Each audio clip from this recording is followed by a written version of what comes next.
We are picking up our reading in Chapter 2, The Separation and the Atonement, and this is about forgiveness. Ken Wapnick's Journey Through the Text of A Course in Miracles, Volume 1. The miracle abolishes the need for lower order concerns. Since it is an out-of-pattern time interval, the ordinary considerations of time and space do not apply.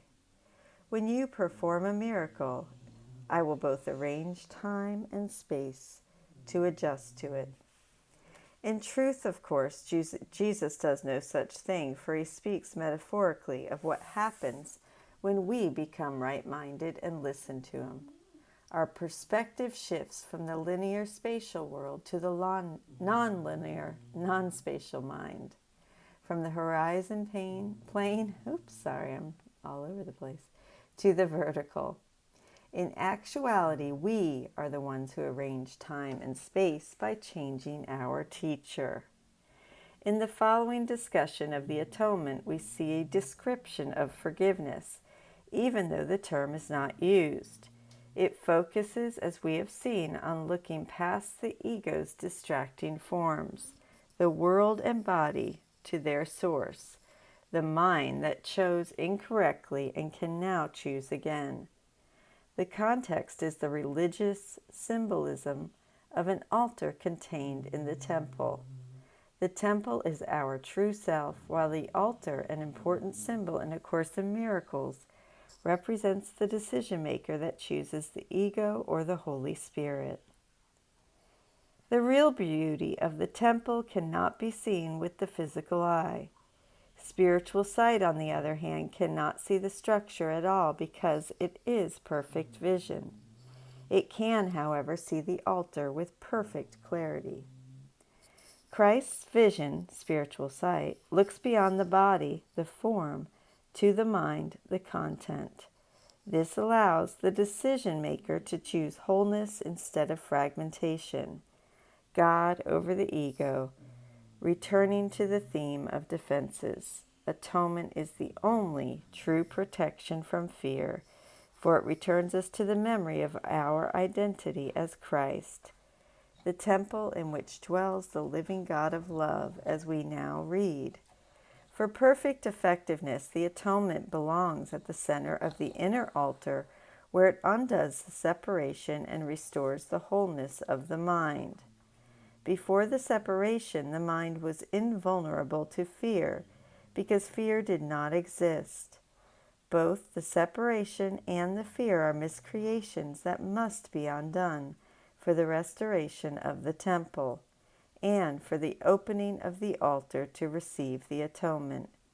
This heals the separation by placing within you the one effective defense against all separation thoughts, and making you perfectly invulnerable. Realizing that the world's problems were set up never to be solved, we look elsewhere. Jesus lends his eyes as he gently leads us beyond error to the correction of the atonement. Our eyes see the forms, but our right minds provide a different interpretation.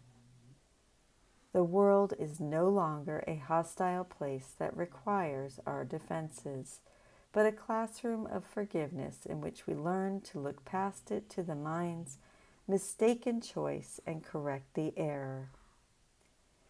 Spiritual vision literally cannot see error and merely looks for atonement. All solutions the physical eye sees dissolve. Spiritual vision looks within and recognizes immediately that the altar has been defiled and needs to be repaired and protected. Perfectly aware of the right defense, it passes over all others, looking past error to truth. Because of the strength of its vision, it brings the mind into its service. This reestablishes the power of the mind and makes it increasingly unable to tolerate delay, realizing it only adds unnecessary pain. As a result, the mind becomes increasingly sensitive to what it would once have regarded as very minor intrusions of discomfort. As we recognize the true source of our pain, which is the mind's decision for guilt, we become increasingly sensitive to our discomfort. Imagine a tablecloth. When it is soiled, another stain or two make no difference and can hardly be noticed. Yet when the tablecloth is clean, even the slightest spill is disturbing. So it is with our ego lapses. When we are increasingly in our right minds, even the slightest twinge of annoyance arouses disquiet and jars our peace, impelling us to change our perception. And that is a perfect place to stop for the day. I so appreciate you reading along with me in Ken Wapnick's journey through the text of A Course in Miracles.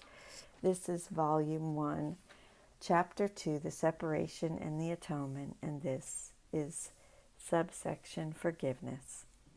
I love you. Have a beautiful day, and I will see you tomorrow. Thank you.